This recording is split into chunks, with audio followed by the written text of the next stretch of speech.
가족은 인간 생활의 가장 기본이 되는 공동체입니다.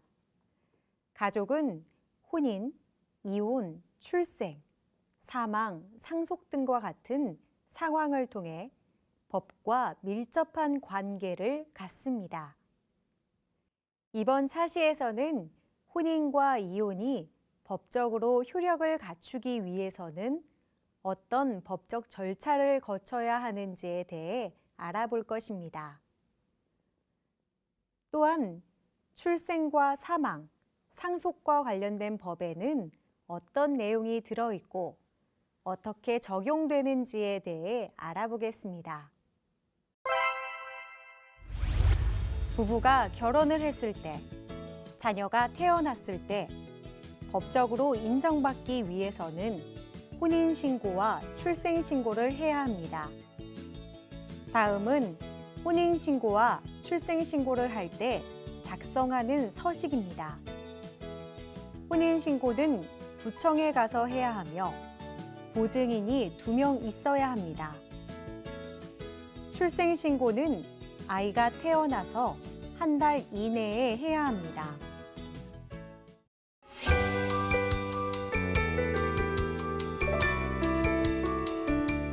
우리가 태어나서 자라며 죽음에 이르기까지 삶의 모든 과정은 모두 법과 관련되어 있습니다. 남녀가 만나 결혼해서 가정을 꾸리고 자녀를 낳아 기르는 가정생활도 법과 밀접한 관련이 있습니다. 김철수 씨와 이영희 씨의 사례를 통해 알아보겠습니다. 서로 사랑하는 사이인 철수 씨와 영희 씨가 결혼식장에서 결혼식을 올렸다면 이제 두 사람은 부부가 된 것일까요? 그렇지 않습니다. 한국에서는 혼인이 법적으로 효력을 인정받기 위해서는 혼인신고를 해야 합니다. 만약 혼인신고를 하지 않고 함께 살기만 한다면 혼인신고를 한 부부처럼 보호받기 어렵습니다. 예를 들어 철수 씨와 영희 씨가 혼인신고를 하지 않은 상태에서 철수 씨가 사망하였다면 영희 씨는 법적인 부부가 아니기 때문에 철수 씨의 재산을 물려받을 수 없습니다. 만약 철수 씨와 영희 씨가 더 이상 혼인 관계를 유지하기 어려운 경우에는 이혼을 할 수 있습니다. 이혼은 두 사람 모두 이혼에 동의해서 하는 협의 이혼과 어느 한쪽만이 이혼을 원할 때 법원의 판결에 따라 이혼을 하는 재판상 이혼으로 나뉩니다. 재판상 이혼은 배우자가 부정한 행위를 하거나 배우자를 제대로 돌보지 않는 것과 같은 정당한 이혼 사유가 있을 때만 가능합니다. 이혼을 하게 되면 결혼 생활 중 만들어진 재산을 나누어 줄 것을 요구할 수 있습니다. 또한 이혼의 책임이 있는 배우자에게 정신적인 고통에 대해서도 위자료를 청구할 수도 있습니다.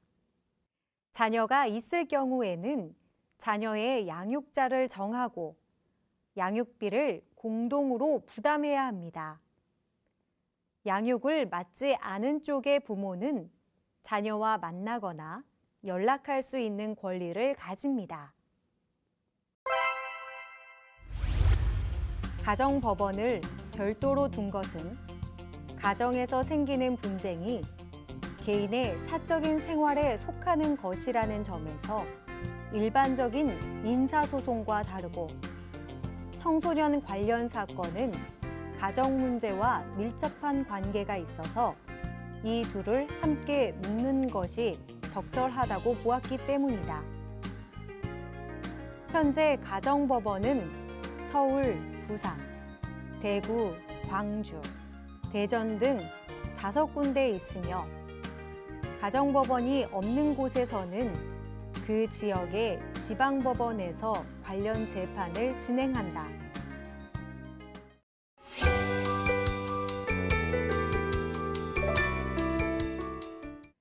철수 씨와 영희 씨가 결혼한 뒤 몇 년 후 두 사람 사이에서 아이가 태어났습니다.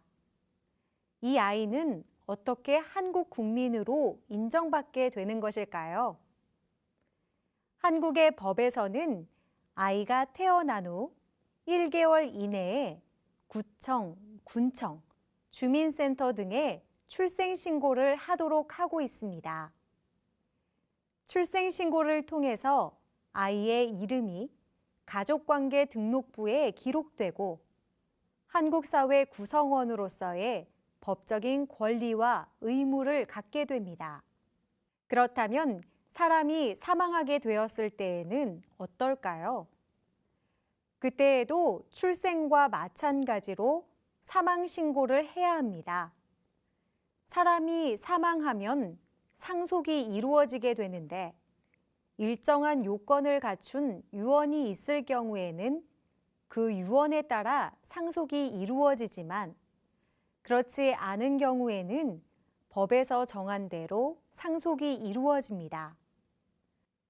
한국의 법에서는 유언이 법적 효력을 갖기 위해 갖추어야 할 요건을 엄격하게 규정하고 있습니다.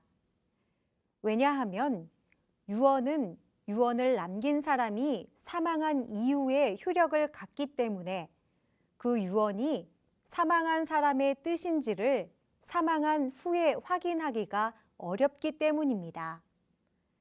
한편 유언이 없을 경우에 대비하여 한국의 법에서는 상속을 받는 대상과 순위, 비율을 정해놓고 있습니다. 상속 순위에 따라 순서대로 상속을 받을 수 있는데 앞순위의 사람이 상속을 받으면 뒷순위의 사람은 상속을 받을 수 없습니다. 또한 배우자의 경우 자녀 등과 함께 상속을 받을 경우 다른 사람의 1.5배를 상속받습니다. 예를 들어 철수 씨가 부인 영희 씨, 딸 한나, 아들 둘이를 남기고 사망하였다면 영희 씨와 한나, 둘이가 철수 씨가 남긴 유산을 각각 1.5대 1대 1의 비율로 나누어 갔습니다. 주의할 점은 상속을 받을 때에는 재산뿐만 아니라 빚도 물려받는다는 것입니다. 만약 유산 중 재산보다 빚이 더 많을 때에는 아예 상속을 받지 않거나 물려받는 재산의 한도 내에서 빚을 갚을 방법을 선택할 수 있습니다. 부부가 협의 이혼을 원하는 경우에도 이혼을 하는 것이 정말 더 나은 선택인지 일정한 기간 동안 다시 한번 생각해 보도록 하는 제도가 있는데 이를 이혼 숙려 제도라고 합니다. 이혼 숙려 기간은 일반적으로 1개월인데 만 19세 미만의 자녀가 있을 때에는 3개월로 늘어납니다. 다만 가정폭력과 같이 특별한 사정이 있을 경우에는 그 기간이 줄어들거나 면제되기도 합니다. 숙려 기간이 끝난 후에도 부부가 모두 이혼하기를 원한다면 이혼 절차가 진행됩니다. 서로의 상황을 한 번 더 배려하고 생각해 보는 것은 어떨까요? 혼인과 이혼. 혼인. 법적인 부부로 인정받기 위해서는 혼인신고가 필요함.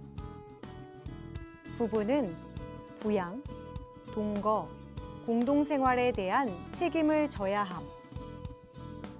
이혼. 이혼의 방법에는 협의 이혼과 재판상 이혼이 있음. 이혼 시 배우자는 재산을 나눠줄 것을 요구할 수 있고 자녀의 양육자와 양육비를 공동으로 부담함.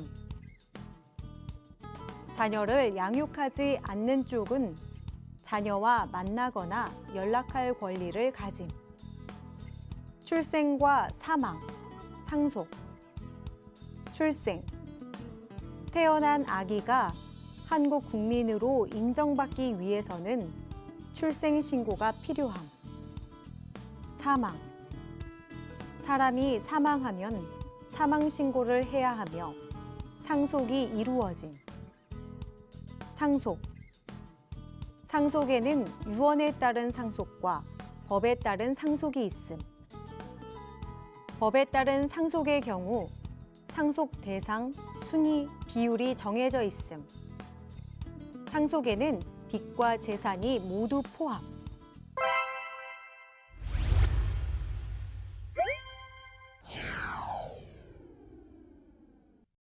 다음에 괄호에 들어갈 알맞은 말을 쓰시오. 한국에서 혼인이 법적으로 효력을 인정받기 위해서는 시청, 군청, 주민센터 등에 무엇을 해야 한다.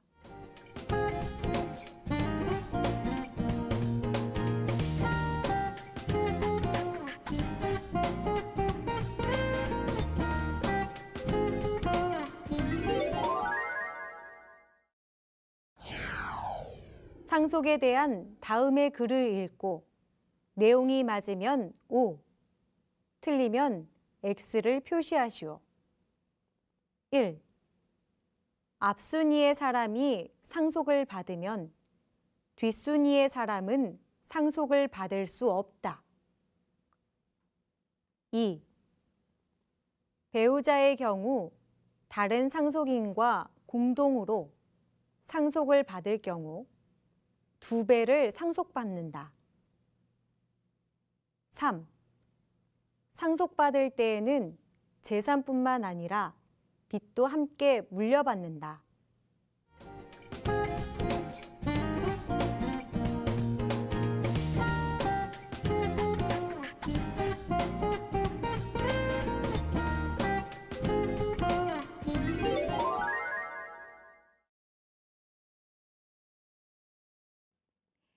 이번 차시에서는 혼인과 이혼이 법적으로 효력을 갖추기 위해서는 어떤 법적 절차를 거쳐야 하는지 알아보았습니다.